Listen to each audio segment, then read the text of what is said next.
বৃষ্টি ছিল তাই বৃষ্টির দিন আমার খিচুড়ি ছাড়া চলেই না। তো খিচুড়ি কি হুদা খাওয়া যায় বলেন? একদমই নয়।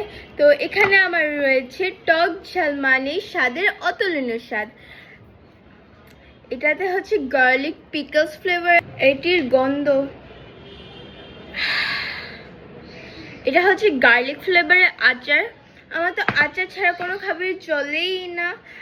বলেন পরোটার সাথে, খিচুড়ির সাথে, পোলাওর সাথে, সব কিছুর সাথে আচার। এটা হচ্ছে অনেক সুন্দর। এটার মধ্যে একটা ঝাল ঝাল একটা ফ্লেভার স্মেল আসতেছে খাবারটা। আপনি চাইলে এটা হুদাও খাইতে পারবেন। সেই ভালো একটা স্মেল আসতেছে।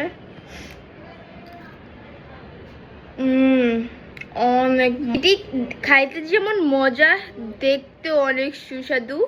আর এটির মধ্যে খালি এই ফ্লেভারই নয়, আছে রসুনের আচার, বোম্বাই মরিচের আচার, আমের আচার, শুকনো আমের আচার।